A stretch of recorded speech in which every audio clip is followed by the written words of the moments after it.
Hello everyone to this session on driving governance innovation for water and beyond as part of the SIWI governance seminars to enable the environment to foster innovation.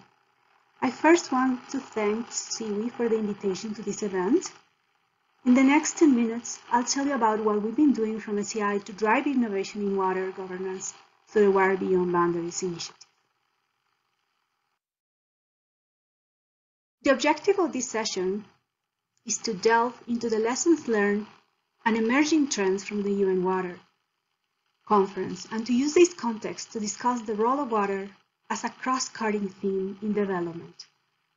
I'll show you how some initiatives and case study applications are using new water governance mechanisms to support water management. The way we see water is that it is a basic ecosystem service that connects to all other services and environmental challenges. In particular, we look at SDGs and how water interlinks with many other SDGs. As you know, earlier this year, there was a UN Water event, and we organized two side events. We brought partners from Rwanda, California, Bolivia, the Mekong, Sierra, and many other parts of the world, and discussed key aspects of water interconnectedness, including how to include ecosystems in water management, how to use macroeconomics to motivate water investments, and how to connect with multi-stakeholder platforms. In our interactive sessions, we gather input from our participants and receive responses included what you see in these slides about what people consider good water governance and some key messages. I'll let you read for a minute. Some keywords here include engaging the private sector, more investment, inclusion of ecosystems, the need for perspectives from indigenous peoples, and valuing water. If you think about it, these are all key areas that are required for non-prescriptive and transformative change in water. After the events, we processed the input from our participants and came up with key messages, including the importance of moving beyond the local context to consider the broader systems and ecosystems. As we know, we have historically focused on water as a local problem, with important aspects such as wash, ecosystems, and livelihoods. But we need to think about water at higher scales. This is a crucial component so we can incorporate other water-dependent sectors. What we are looking at is at water on the wider economy and how to evaluate more broader impacts through the lens of water. As many of you know, this is a standard practice in the energy sector, but we need to bring it to the water sector. And for this, we need to harness the right tools, which goes to the second point, to make decisions based on trade-offs so we can make decisions that are based on evidence. And we are all well poised to do this by generating larger scale thinking based on data. For instance, in this case study in Rwanda, water variability is being evaluated as part of the macroeconomy of the country and the energy sectors. Now, given those right tools and trade-offs analysis, what we need is to finance systems and not individual projects. This is how the system-level thinking can incorporate the regional level work. And finally, the final point is the importance to have inclusive participation and to elevate indigenous people voices. One of our speakers from Bolivia, Marisa Castro from the Foreign Affairs Ministry of Bolivia, where I am now recording this video, highlighted how now not only we need to gather indigenous knowledge, but that we will be gaining more from considering indigenous science. This is how we can take care of Mother Earth first. So now, let me tell you about the Water Beyond Boundaries initiative and its governance angle. You know that for over 30 years, we have worked with our partners in Asia, Latin America, Africa, Sweden, and the US to address water challenges and to put water front and center in the development agenda. In the last 2 years, we've been working from the initiative to continue addressing those challenges. In particular, we have focused on how water need to be thought from the local to the global perspective. Let me reiterate what we mean by water beyond boundaries. In the XY graphic that shows time of space, you see time in hours, days, months, and years, and decades, and the patterns that happen at those scales. In the Y-axis, I highlighted the country and watershed scales, which, as you know, can be as small as 1,000 square kilometers or as large as the Mekong with 800,000 square kilometers. At the watershed scale, we're dealing with certain patterns and ecosystems, watershed plans and institutions where water management is defined, or the so-called integrated water resources management. This is the scale where my colleagues and I, and some of you, work at. We support water planning and IWRM processes using tools and participatory conditions to produce watershed plans. Some of you operate at smaller scales, which are the local agreements that go into such plans, as well as the habitat functions and communities, where they really have their gatherings and operations. Now, between the watershed level and the city and community level, there are different types of interactions. We have defined those key areas of focus for our work on IWRM. The main questions we ask are: how local water is connected to global and national macroeconomics, how watershed plans should consider ecosystems and its connection to the ocean, and how can we address the needs of marginalized stakeholders through participation to achieve equitable water access. What we see as the missing piece is the connection to the global dialogue. And that is why we see that our encounter at the UN Water Conference was a huge opportunity to have a conversation with partners about specific areas of action that can be done in these 3 key aspects. Today, I hope we can discuss some of those aspects as well. In our initiative, we're applying these concepts in our case studies. Here is an example of the Magdalena River in Colombia and the small Campo Alegre watershed, which is a small coffee watershed of 640 square kilometers, dominated by coffee growing areas and embedded in the larger Magdalena system. Key aspects that have been included and impacted through our work is how agendas from the Environmental Ministry now include considerations from the local watershed, and how decisions in the watershed plan were approved and provided a mechanism for coordination with other agencies and ministries. And finally, how capacities have been built through the use of serious games and the integration of gender and indigenous groups, information and knowledge. At the initiative, we're also considering governance in decision-making front and center. We are seeing how global trends influence regional governance using examples of prior studies, like the one shown here, where water declaration trends were evaluated for different periods to see their evolution, with participation and integrated keywords having a boost in the later decades. We should expect that the UN Water key messages and decisions will trickle into the regional realm as well. Ultimately, our objective is to adopt participatory approaches and tools in water decision-making, involving those people affected by the decisions and recognizing the impact of global water trends and addressing the power imbalances across scales. From our perspective, we see ourselves as facilitators of the process required for water management, the conveners of the partners that should participate in the process, and the connectors of those working at different scales. No wonder we feel stretched in all directions. On one hand, making sure that we do a fair process in which promotes equitable participation while guaranteeing fair representation of the ecosystem needs, as well as connecting with the global economic pressures. This work is a bit tiring.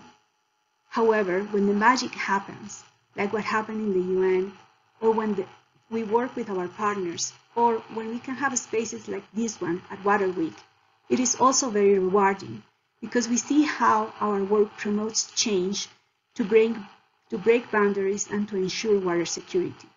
We can generate that change by connecting people and breaking boundaries.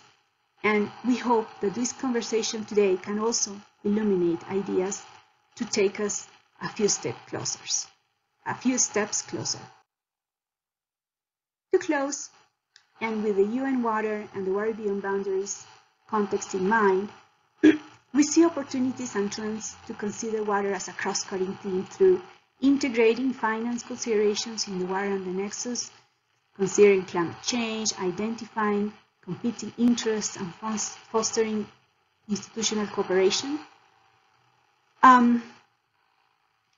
Highlighting the role of water as an entry point to achieve SDGs through connecting with WASH for water security, balancing ecosystem needs, and including nature rights and indigenous science, gender and equality. And finally, focusing on the urgent response needed for drought and flooding while maintaining the multiple services that water provides to society and nature. Thank you for your time. I put here some links and information of the work I presented today, and feel free to contact me for any additional questions, and I look forward to our panel discussion. Thank you.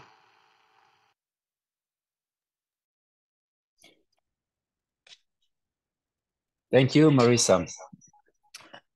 Good afternoon or good evening, I have to say. My name is Stefan Ullenbrock. I'm working for the World Meteorological Organization. This session on driving no. I think we hear the keynote once again. No, thank you so much, Marisa. This was very helpful. We know you are also with us as a person who can respond to questions, and thank you so much for giving the presentation. Good to see you. Well, welcome. So my name is Stefan Ullenbrock. I said before, I'm co-convening this session with a number of partners, including this session was particularly organized by the International Water Management Institute. Other partners include the Water Foundry and IHE Delft, and I work closely with Jenny Grunwald from CEDA on this. I guide you now through a quick Mentimeter session. We would like to get a bit hear from you, colleagues online. What is your vision on the topic? And if you have connected by now, there's the Mentimeter code in front of you. My colleague Richard is doing it. I hope it works. Then we can maybe start with the first question. Can we move on? My Menti chose already the second question. 1 second, colleagues. The first question is, we would like to hear where you work on water. We want to get a better impression on which continent you work or globally. Good, where's your focus? And we have some almost 50 people, 49 people in the audience. And we have a few colleagues working globally. Africa is taking over. We have a cartoon in front of us.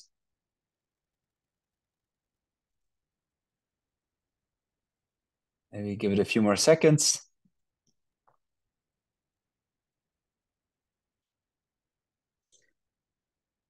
Well, Marisa works in Latin America, obviously. We have 2 colleagues working there. Otherwise, from the colleagues who are connected, we see a bit of a spread around the world, and a few of us really work globally. Thank you. So obviously, in all of these continents, we have many transboundary water systems, groundwater, surface water, lake systems, and so on. People are continuing. And maybe we move on to the next question, if I may. And the next question is, what are the most pressing issues that come to mind when you think about transboundary water governance? The most pressing issues. You are allowed to give 3 responses.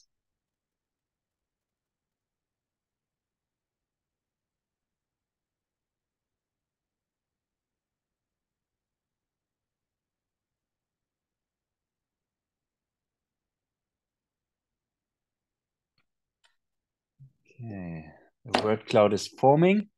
Climate change, scarcity, I believe scarcity of water seems to be an important topic. Others are also quite a number of topics are mentioned. Greed, okay. Slow, droughts, gender, conflicts, okay. But the pattern seems to manifest that climate change, conflicts, and water scarcity or scarcity of resources. I'm not sure what scarcity people had in mind here. Seems to be a big challenge when it comes to transboundary water management. Okay, maybe we can save that. And we go to the final question, 49, 50, more than 50 responses we have by now. Very good. And if we can go to the final word cloud question, and now we would like to not ask you about the most pressing issues. We would like to ask you about what do you consider as the most promising solutions that come to your mind when you think about transboundary water governance. So it's really about the positive spin now. What are the promising solutions that you see? Give it a moment.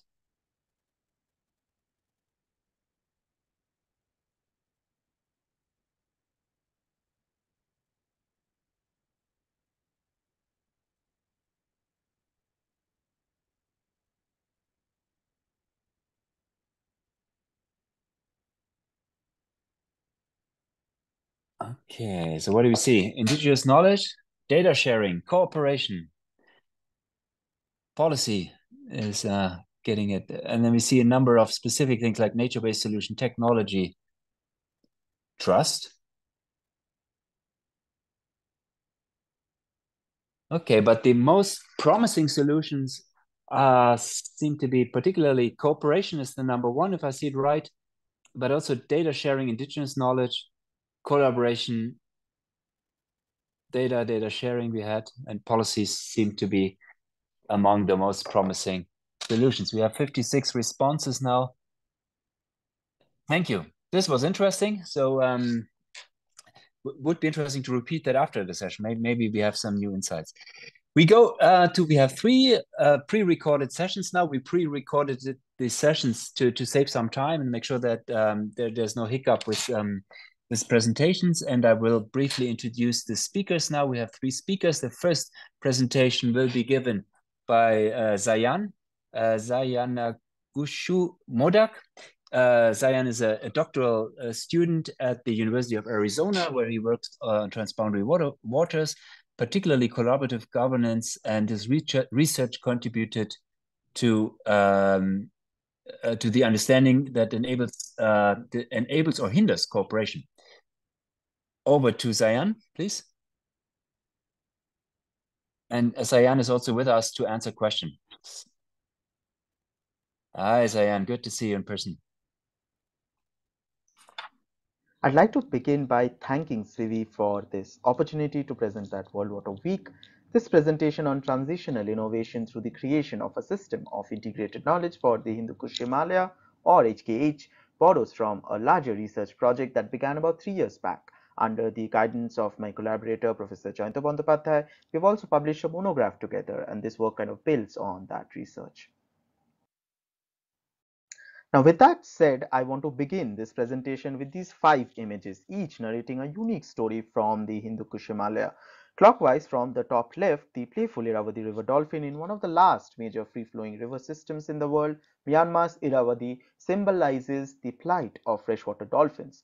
Top right, it is the monumental Three Gorges Dam on the Yangtze River in China. Bottom right, India's Yamuna River, both revered and plagued battles pollution. Bottom left, the haunting sight of abandoned ships echoes the tragedy of the Aral Sea's retreat. Finally, at the center, you can see a picture that shows the extensive flooding in Pakistan in 2022 that affected 33 million people and costed 15.2 billion according to World Bank estimates. So why these images? Well, of course, the connecting thread is water, either too much of it or too little, rivers that are revered yet plagued by pollution and so on. Yet, such water dichotomies are not the only common thread. All these river systems in Asia that originate from the Hindu Kush Himalaya have been historically governed through the reductionist paradigm of command and control, which of course is achieved through engineering structural interventions for meeting specific governance objectives but disregarding the natural specificities of these basins. This approach often ignores the long-term impacts on people's lives and that on natural ecosystems. Therefore, time and again, it has been revealed that governance through the existing knowledge base has been grossly ineffective, often being the cause rather than the remedy to the problems that we see. But then, what makes the HKH an ideal case to investigate this? Well, the HKH region is one of a kind. It consists of these incredibly dense concentration of tall mountain ranges along with the roof of the world, the Tibetan Plateau.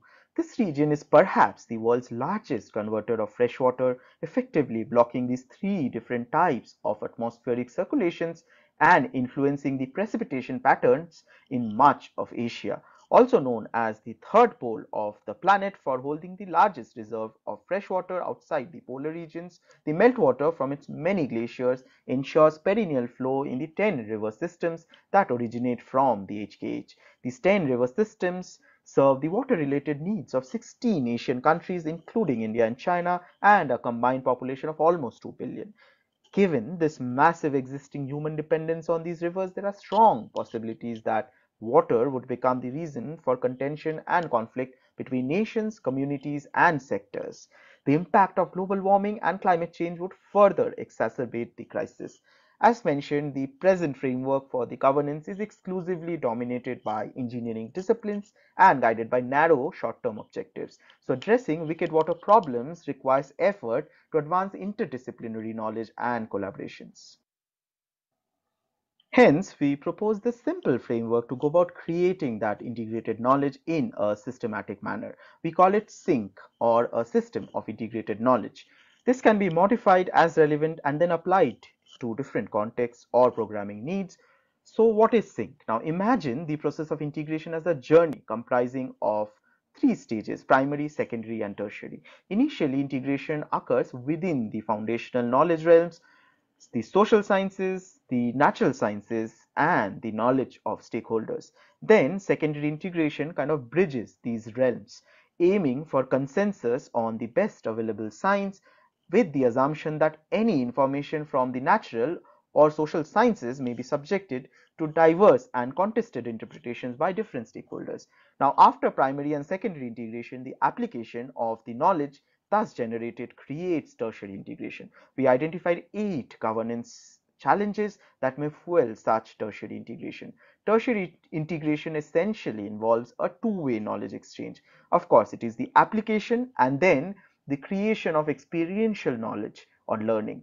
This experiential learning further feeds back to enhance primary and secondary integration and guides the process for generation of frontier knowledge within these three foundational knowledge realms. We expect that a new generation of river basin professionals, politicians, policymakers, and scholars well informed by SYNC would have the capacity to promote the holistic governance of river basins. We were also curious to know the status of integrated knowledge and carried out a systematic review of literature pertaining to the 10 river basins of the HKH. Our review exercise focuses on only 8 governance challenges that you saw in one of the previous slides. For selecting papers, we looked at a time frame between 1980 and July 2022 and analyzed them for institutional collaboration, disciplinary collaboration, and sources of funding. In total, we reviewed 314 papers for this analysis. Alright, so this is the deal. Guess what? The research shows some cool teamwork across different disciplines for tackling the 8 big challenges that we had identified. But here's the twist. Most of this action happens just within one knowledge realm, so mostly a primary level of integration, and the natural sciences dominate in this sort of integration. When it comes to secondary integration occurring across knowledge realms, things get trickier. Not many papers take on that challenge, and even those that do not really engage with the knowledge of relevant stakeholders. And hold on, none of the research hits the highest level of integration. tertiary integration where real-world experiences come into the picture. Another key aspect to be considered is that much of the research that has been a product of disciplinary collaboration of either primary or the secondary order has been funded by agencies and institutions that are external to the HKH river basin countries. Okay, so what's the way forward? Now picture a new way of governing the HKH river basins, one that is fair, comprehensive, and in harmony with nature's design. The current approach falls short, but there is a solution on the horizon, which is sync. Nature itself thrives on interconnectedness, and sync mirrors this holistic template. It's about merging different knowledge pieces to see the full picture, like understanding how the atmosphere, lithosphere, and hydrosphere dance together to shape river flows. Now, the challenge is real. We will need a fresh generation of thinkers trained in this multidisciplinary approach and dedicated funding for the advancement of such a knowledge base. And let us not forget the policymakers. Getting them on board is a vital step. Sync is not just a theoretical idea, it is a path to a fairer, more effective governance of the river basins. It is about finding that sweet spot where knowledge meets action, where people and the planet thrive together. Thank you for a patient listening, and I'm happy to take questions and discuss this further. Thank you, Sayan, and it's great to have you online in the call, and we all wish you a lot of success with the sweet spot, of course. But we have a Q&A later. We have two more presentations, and the next presentation will be given by my dear colleague Zoe Rosenblum from Oregon State University, where she works on international water and governance systems. A more complete CV will be submitted in the chat in a second. And over to Zoe, please. Hello, everyone. Thank you, Richard, Jenny, Stefan, and Juan Carlos for welcoming to this session. I'm delighted to present alongside such great speakers, and I'm thrilled to be here in Stockholm today. Innovation and governance are words that aren't often used together, but I believe that innovation can help revitalize governance and build resilience to challenges that threaten river basins across the globe. The perspective I bring to today's seminar is the governance of transboundary wetlands. Wetlands have been in the news lately. Just last month, the Iraqi marshlands made the front page of the New York Times with a multi-page article detailing how the Fertile Crescent is turning into sand dunes, in part due to climate change and drought, and in part due to insufficient governance of the Tigris-Euphrates. For today's talk, I will zoom in on the story of two wetlands to highlight how differences in governance can lead to very different outcomes for the wetland and the communities it sustains. I will then zoom out to highlight some global scale research on transboundary wetlands to emphasize the significance of these cases. Throughout my talk, I'll also highlight publications and resources that may be of interest. I'll also be active on the chat in case any questions arise. So today I'll zoom in on the Okavango Delta in Southern Africa and the Hamun wetlands in the Middle East. These photos highlight some of the differences between the wetlands.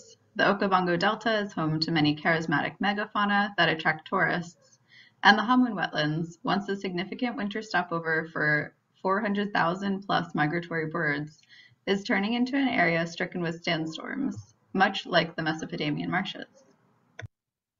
The Okavango Delta is an endorheic wetland in central southern Africa. The Okavango River originates in the Angola highlands, flows through this narrow strip of Namibia, and then forms the delta in Botswana. While the delta is located wholly in Botswana, it relies on water flow from Angola and Namibia, making it a transboundary resource. So with Botswana's position downstream in the basin, how is the delta staying so wet? One reason may be, in part, pressure from the international community. Tourism to the delta is the second largest source of income for Botswana, placing a high value on keeping water in the delta. The three countries have found a way to manage the water resources cooperatively. And then for a contrasting story, the Hamun wetlands are a complex of three lakes, one entirely in Iran, one on the border, and one almost entirely within Afghanistan. The three lakes are linked and fed by water from the Helmand River, which starts in the Hindu Kush Mountains in Afghanistan and flows west into Iran. The Hamun wetlands provide important habitat for migratory birds and were once the main source of the region's economic viability. So why are the Hamun wetlands drying up? Some researchers point to the absence of a functional transboundary agreement as one factor that led to overexploitation. The Sistan region is also extremely arid and known for its windstorms, extreme floods, and droughts. Natural and human factors have contributed to extreme drought lasting 20 years. So we have the Okavango Delta, a wetland in one of the least developed river basins in Africa, and the Hamun wetlands, an area that supported subsistence livelihoods for thousands of years that is now nearly dry. Both areas have treaties and institutions to manage the resources, at least on paper, as well as various designations from the Ramsar Convention on Wetlands and UNESCO. Somehow, it seems that the Okavango countries have found a way to cooperatively manage the delta's resources, at least for now. Why does this matter? It's critical that we understand what effective wetland governance looks like, because it's not hard to imagine that the condition of the Okavango and other wetlands might change as pressure on scarce water resources increases, as is happening in the Iraqi marshlands and the Hamun wetlands. It also matters because wetlands are amazing. They're often beautiful places to recreate, and they provide many of our basic needs, like food, fuel, and shelter. Wetlands also absorb and store water, which protects communities from flooding. It's estimated that wetlands mitigated more than $600 million in damages during Hurricane Sandy in the US. Furthermore, the Okavango, Hamun, and Mesopotamian marshlands are just 3 of many transboundary water resources. So let's take a look at where those other transboundary waters are. In the world of transboundary water governance, we often hear about big name rivers, the Nile, the Mekong. You've probably also seen this map before of international river basins. Our count is now up to 313 basins, according to the Transboundary Freshwater Diplomacy database that we house at OSU. In addition to rivers, we know that countries share groundwater.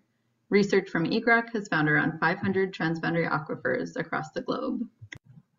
So, building on research on rivers and groundwater, my research in part puts transboundary wetlands on the map.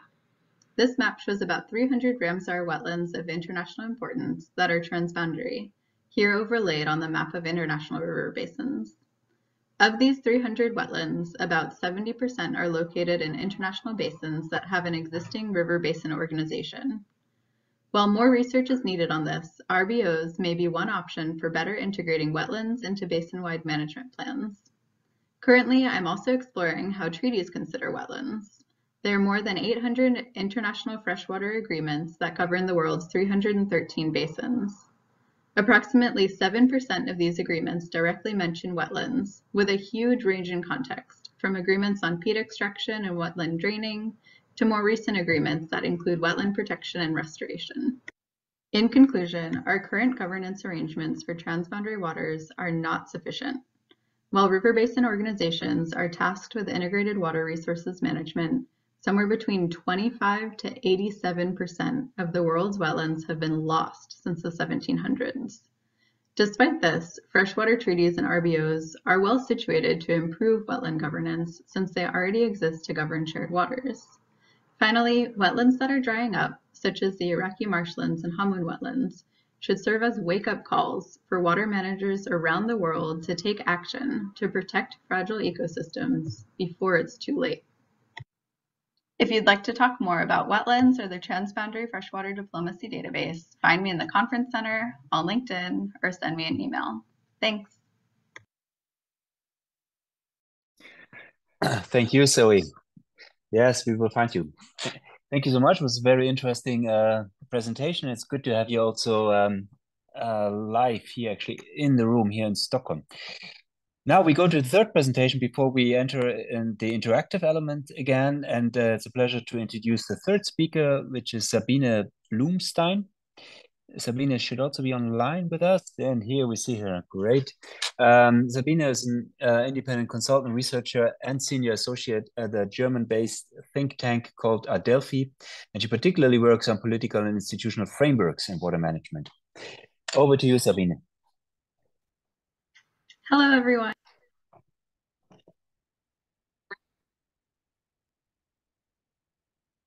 Good morning, good afternoon, everyone.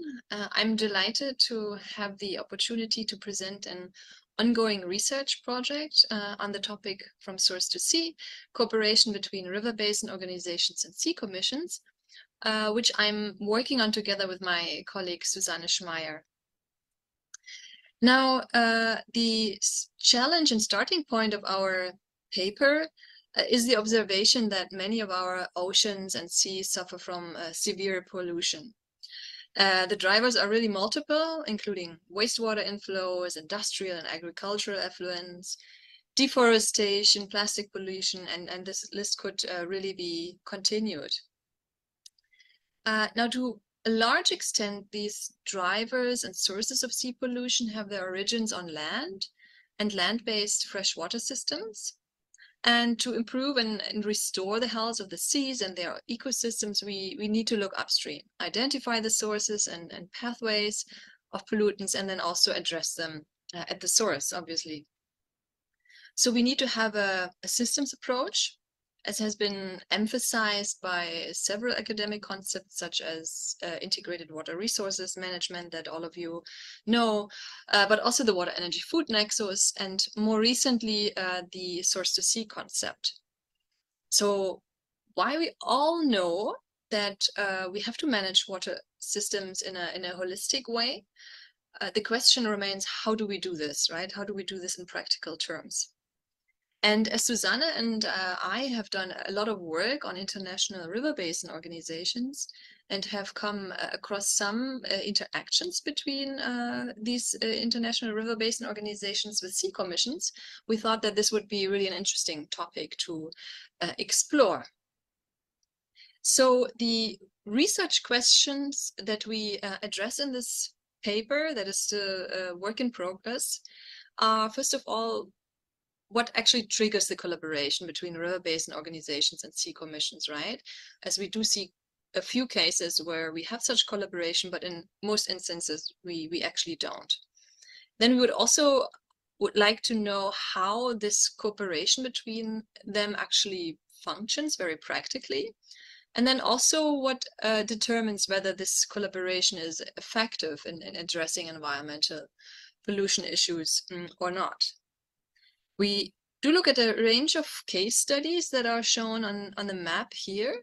This includes cases of cooperation, for instance, in the case of the Orange Senku and the Benguela Current or the Danube, the Black Sea, but it also includes cases where there is no such collaboration in place. And the design, the methodological design that we chose is a rather explorative one, as the original plan of having like a rigorous comparative case study design was not really feasible due to the fact that we have so little case studies actually that we can choose from. Now let me dive a bit into detail in one of the case studies, namely the one of the Danube and the Black Sea cooperation. The Danube countries have really a long history of cooperation, and in 1998 formed the International Cooperation, or the International Commission for the Protection of the Danube River, or in short ICPDR, primarily with the objective to jointly manage the basin's resources in a sustainable way, and also specifically to address environmental issues. Also during the 1990s, the Commission on the Protection of the Black Sea Against Pollution, which is often also referred to as the Black Sea Commission, was established. And similarly as the ICPDR focused on environmental protection and specifically water pollution in the Black Sea, one of the key challenges I need to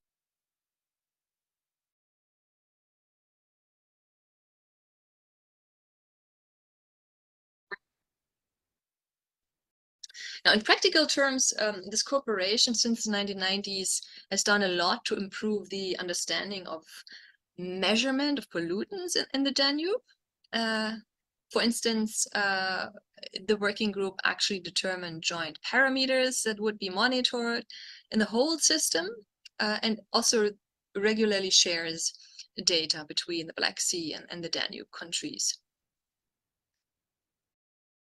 Let me summarize some preliminary findings from this very specific case study. First of all, we found that particularly the common and overlapping objectives between both organizations, between the ICPDR and the Black Sea Commission, was actually a main trigger and for cooperation between them, which would have very likely not happened if they did not both have these objectives of lowering pollution loads and improving the environmental state of the respective basins or seas that they look at. And secondly, the cooperation has definitely facilitated data harmonization and exchange, and thereby helped to improve the understanding of sources of pollutions and impacts.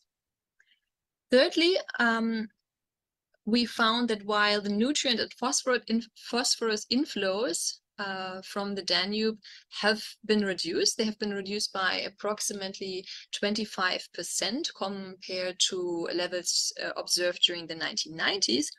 This reduction really cannot be solely attributed to the collaboration between the two organizations. Other factors seem to play a much more important role here, particularly environmental related EU legislation that has been passed since the 1990s and which requires EU countries to take measures to improve wastewater treatment and to change also agricultural practices is much more influential here. Directives such as the EU Urban Wastewater Treatment Directive or the Nitrates Directive, and of course also the Water Framework Directive are some examples to mention here that are certainly much more important in explaining the decline of pollution loads. And then lastly, pollution that finds its way to the Black Sea also obviously comes from other rivers and other sources. And in order to further decrease pollution loads and decrease eutrophication in the basin, one needs to increase engagement with and in these other river basins. With this, I'm at the end of my presentation. Please feel free to reach out to us, especially if you have expertise on one of the case studies that we look at and would be willing to share your knowledge. We would be delighted to talk to you. Thank you very much.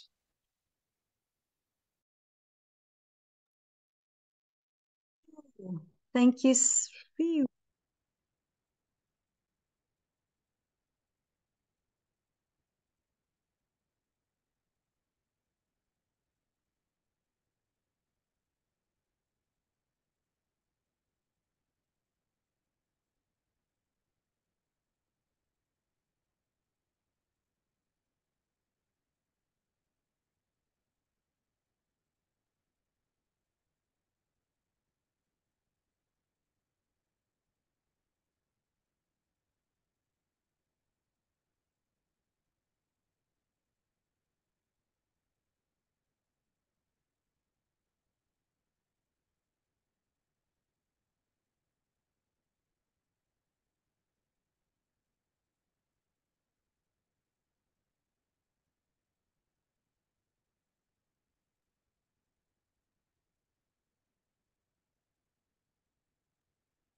I'm sorry, I'm not sure if it's just about me, but I'm not able to hear you, Jenny and Zoe. Yes, I was sorry. about to say the same. Thank you, Sabine.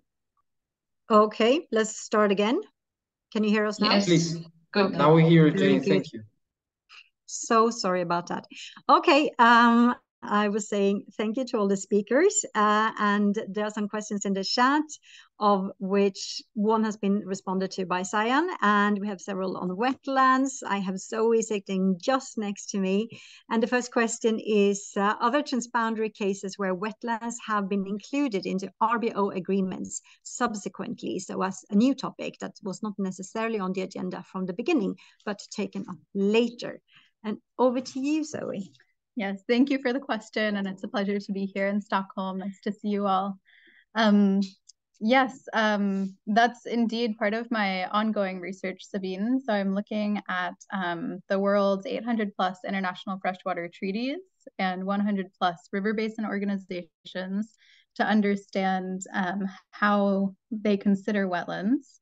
And so far, places where I know it's happening is in the Nile Basin. The Nile Basin Initiative and with GIZ has done quite a lot on transboundary wetlands, which Juan Carlos actually knows a lot about.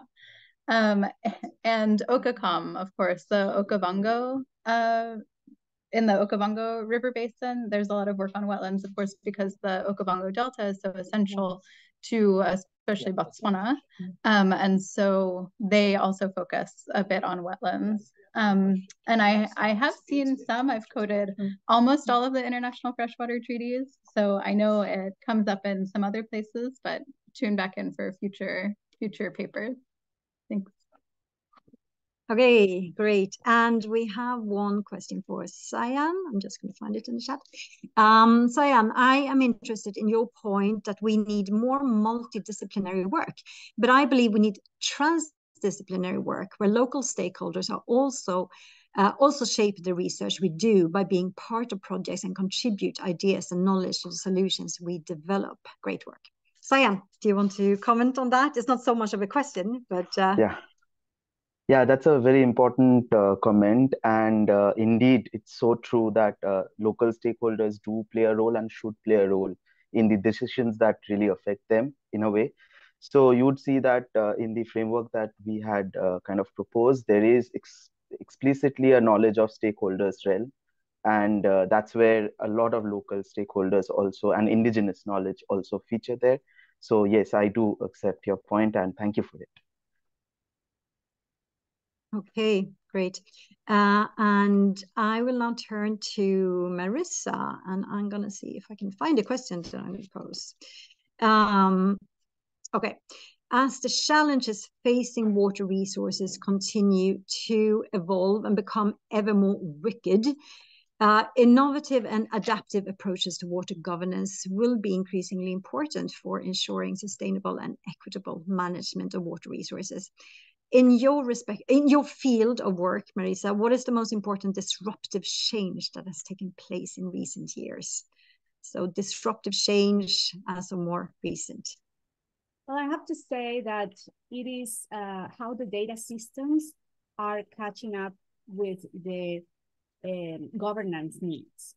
I feel like there's this need for integration. So, for example, in what Zoe presented on wetlands, of course, that's a super important aspect, but how about the groundwater? And how about the surface water? And how do we integrate all that information? And besides that, what you just asked, Jenny, how do we really incorporate that base knowledge from the indigenous peoples that have been there and know how to manage those systems much better than many of us, right? So it's that integration of data systems and how that can continue to catch up. So I feel, for example, when you are doing analysis in these types of systems, the transboundary systems, etc., you need to process many potential scenarios of management, and you need to use data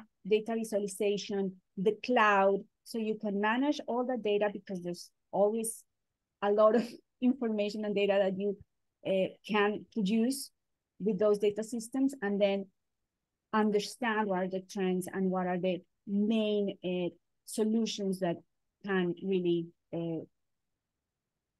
provide the better outcomes for most people. So I would say that that's the more important one in my experience and from the work we are doing. Thank you. Great, thank you so much, Marisa. Yeah, that gives another connotation almost to big data, diverse data. Great. Sabine, the same question for you, maybe. In your field, disruptive change? Yeah, okay. I think I'll try to answer it also from the perspective of international river basin organizations, although I've talked about marine ecosystems and the integration and coordination with freshwater systems. I come really myself more from the freshwater background and transboundary inland waters. I would say there is not one major disruptive development, but it's actually this accumulation of a lot of challenges that river basin organizations in particular have to deal with. we do, see an increasing demand for water resources for various developments, population growth, economic development, and so on, with all the serious impacts this has on water quality, on water quantity in river basins. At the same time, we have this increasing call, as my presentation was also about, for RBOs very specifically to work more integrated, to work across sectors, to consider the impacts that decisions from the water world also have on energy, on agriculture, and also to have the synergies that are potentially in there, have the source to sea component in there. So there is an increasing demand of covering new and more challenging topics to RBOs, I would say. And then off top, you also have climate change, and I don't need to kind of go into more detail there. But all of that together, I think, is really challenging, especially also in the context where we in parallel see, I would argue, a decline in international environmental multilateralism. And in the water sector and in the transboundary water sector, that manifests itself, for instance, by fewer agreements that we see that are being signed between riparian states.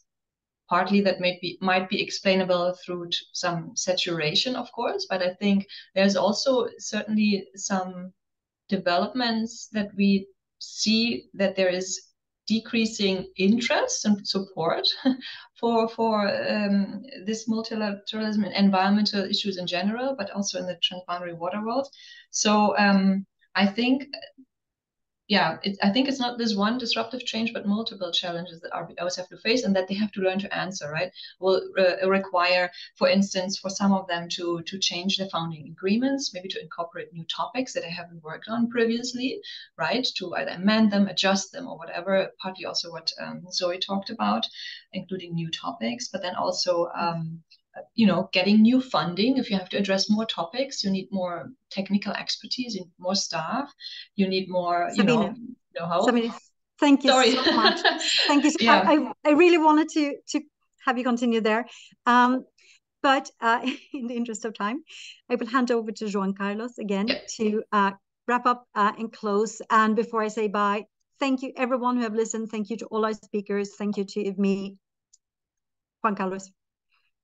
Thank you to you also, Jenny and Sabine. I think we could spend a whole evening talking about these topics. They are very passionate to many of us. I think thematically we have covered a lot of ground, so let me not go into those details. I think we have touched upon some of the innovations that we are seeing across the board. Personally, I like to see how the conversation is evolving into more details of the classical principles of cooperation and going more of the details. Right now, we don't talk so much about ecosystem protection, but we talk about transboundary wetlands management. We don't talk about only data sharing, but we talk about specific mechanisms for sharing, I don't know, through GIS, etc., etc. So issues of scales, also the approach that Sabine is discussing, how to link across basin-wide with sea-focused organizations are new developments that I found very interesting, and I would like to invite all of us to continue this discussion, not close it here, but actually continue to working together. We are part of this big community of practice dealing with issues of transboundary.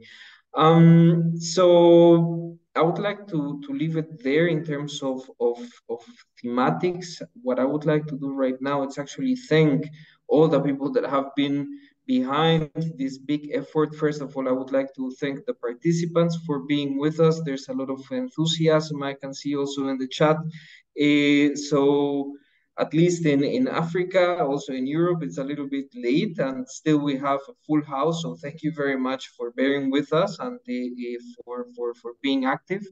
But also to the conveners, I really want to thank the Water Foundry, IHE Delft Institute for Water Education, of course, the International Water Management Institute that have been supporting our committee program scientific members, Jenny, Stefan, and Richard. You guys have actually made it happen. Actually, I wanted to see Richard if you could put your camera on, because you have been a fantastic team member in making all of this happen. So thank you very much. Yeah, really, really, really well done. And I think with that, we reached the hour. So just to say that all the recordings are going to be also, Stefan, I couldn't forget you, also another of the big pillars of this big seminar. Don't forget that this is the third one out of 3. All those records are going to be available on the World Water Week website. And yeah, stay tuned for post-conference publications and synthesis of the things that we have been discussing here. Otherwise, colleagues, unless I really forgot something very pressing, I would say have a good evening, have a good night, wherever you are, and let's keep working on these issues of governance. Thank you very much, and see you soon. Thank you. Bye-bye. Thank you. Bye. Bye. Everyone. Bye. Bye.